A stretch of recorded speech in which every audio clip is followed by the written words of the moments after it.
Assalamualaikum warahmatullahi wabarakatuh. Halo everyone, selamat datang di video saya. Sebelumnya, ingin saya memperkenalkan diri. Nama saya Risma Septiana dengan NIM 212200556, program studi ekonomi syariah, Fakultas Ekonomi dan Bisnis Universitas Al-Mu'min Yogyakarta. Pada kesempatan kali ini, di beberapa menit ke depan, saya akan membahas tentang perekonomian internasional, yang mana merupakan pemenuhan tugas ujian akhir semester pada mata kuliah Dasar Ekonomi Islam yang diampu oleh Bapak dosen Al-Hakamal SIMA. Oke, langsung saja pada pembahasannya.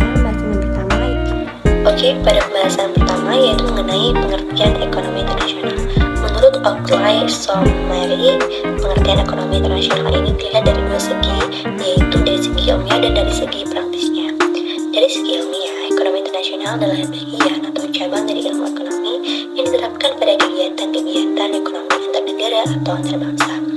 Sedangkan dari segi praktisnya, ekonomi internasional ini adalah meliputi seluruh kegiatan perekonomian yang dilakukan antar bangsa, negara maupun antar orang-orang perorangan dari negara yang satu dengan negara yang lainnya. Nah, selain itu, ekonomi internasional punya tujuan, yaitu tujuan utamanya mencapai tingkat kemakmuran bagi masyarakat pada suatu negara. Perdagangan internasional ini merupakan kegiatan transaksi dagang antara negara lain, baik mengenai barang ataupun jasa-jasa, guna untuk memenuhi kebutuhan dalam negeri dan untuk mendapatkan keuntungan yang lebih. Serta manfaat dari perdagangan internasional ini yaitu yang pertama, memperoleh barang yang tidak dapat diproduksi negeri sendiri, memperoleh keuntungan dari spesialisasi, memperluas pasar dan menambah keuntungan, serta transfer teknologi modern. Kemudian tentang kerjasama internasional. Nah, kerjasama ekonomi internasional ini adalah kerjasama yang menunjukkan hubungan antar negara yang satu dengan negara yang lain dalam bidang ekonomi dengan dasar kepentingan tertentu untuk dapat meningkatkan kesejahteraan ekonomi, pertumbuhan ekonomi, dan peningkatan struktur kegiatan ekonomi nasional. Serta manfaat kerjasama internasional ini ada 5. Yang pertama, meningkatkan perekonomian antar negara, meningkatkan taraf hidup, saling mengisi kekurangan dan kemudian di bidang ekonomi, mempererat persahabatan antar negara, memperluas pasar hasil produksi, serta meningkatkan defisit antar negara. Kemudian dampak kerjasama ekonomi antar negara dalam perekonomian Indonesia, dari segi positifnya yaitu yang pertama, meningkatkan keuangan negara, lalu membantu meningkatkan daya saing ekonomi, meningkatkan investasi, menambah defisit negara, serta memperkuat posisi perdagangan.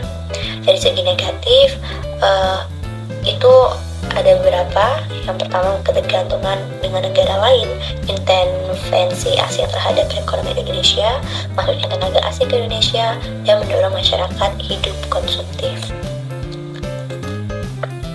Organisasi Kerjasama Islam. Organisasi Kerjasama Islam atau sering disebut dengan OKI ini merupakan organisasi terbesar di dunia setelah Perserikatan Bangsa-Bangsa atau PBB yang berperan dalam mengkoordinasikan kerjasama umat Islam di dunia, terutama negara-negara anggota, baik dalam bidang ekonomi, sosial, dan budaya, serta berperan dalam membicarakan suatu permasalahan atau sengketa melalui jalan damai oleh organisasi ini. Nah, OKI untuk mencapai tujuannya itu terdapat 5 prinsip. Prinsip tersebut ialah yang pertama, persamaan mutlak antara negara-negara anggota. Yang kedua, menghormati hak menentukan nasib sendiri dan tidak campur tangan atas urusan dalam negeri dan negara lain. Yang ketiga, menghormati kemerdekaan, kedaulatan, integritas wilayah setiap negara. Yang keempat, menyelesaikan setiap sengketa yang timbul dengan cara damai seperti perundingan, mediasi, rekonsiliasi, atau arbitrasi.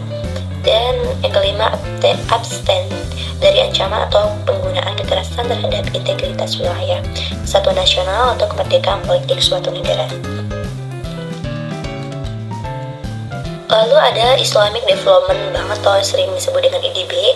Nah, IDB ini atau yang kita ketahui itu Bank Pembangunan Islami yang merupakan lembaga keuangan multilateral yang didirikan pada tahun 1975 oleh Organisasi Kerjasama Islam ini. Yang tujuannya untuk meningkatkan kualitas kehidupan sosial ekonomi negara, anggota, dan masyarakat muslim di negara bukan anggota berlandaskan prinsip-prinsip syariah. Sekian penyampaian materi yang saya sampaikan pada kesempatan kali ini. Semoga ini dapat menambah wawasan bagi kita semua. Saya akhiri, wassalamualaikum warahmatullahi wabarakatuh.